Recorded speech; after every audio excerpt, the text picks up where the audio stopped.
मी रामटेक बोलतोय. होय, मी रामटेक बोलतोय.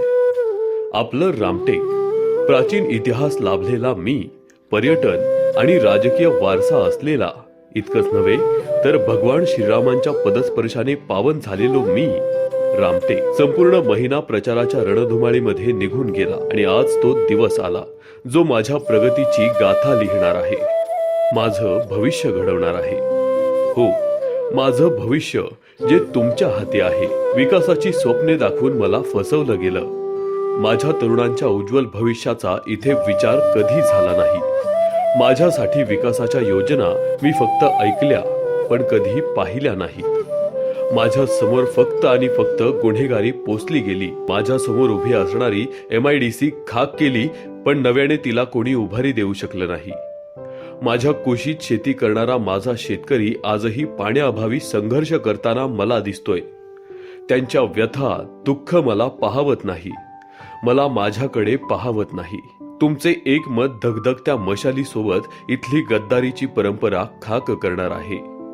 विकासाची नवी गंगा तुमच्या एका मताने विशाल स्वरूप धारण करून वाहणार आहे. विकासाच्या आशेने मी आजपर्यंत वाट पाहत आहे, पण आता ही वाट पाहण्याची वेळ संपलीये.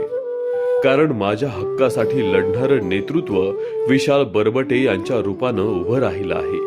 माझ्या रामटेकचा हक्क आणि भविष्य घडवण्यासाठी. माझं वैभव, माझी ओळख असलेल्या गडमंदिराचा विकास करायचा, जागतिक दर्जाचं पर्यटन स्थळ बनवायच्या भूल थापा अनेक पुढाकाऱ्यांनी दिल्या, परंतु अजूनही मंदिर चांगलं करणारा मायचा लाल पैदा झाला नाही. विशाल, ज्यांचं माझ्या प्रती म्हणजेच रामटेक प्रती इथल्या मातीप्रती असलेलं नातं आपुलकीचं आहे.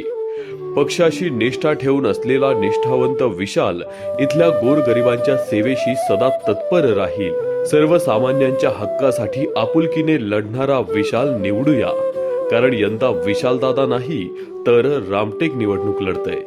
चला तर मग धगधगत्या मशाली पेटवून अंधाराचा अंत करूया आणि रामटेकचं उज्ज्वल भविष्य घडवूया.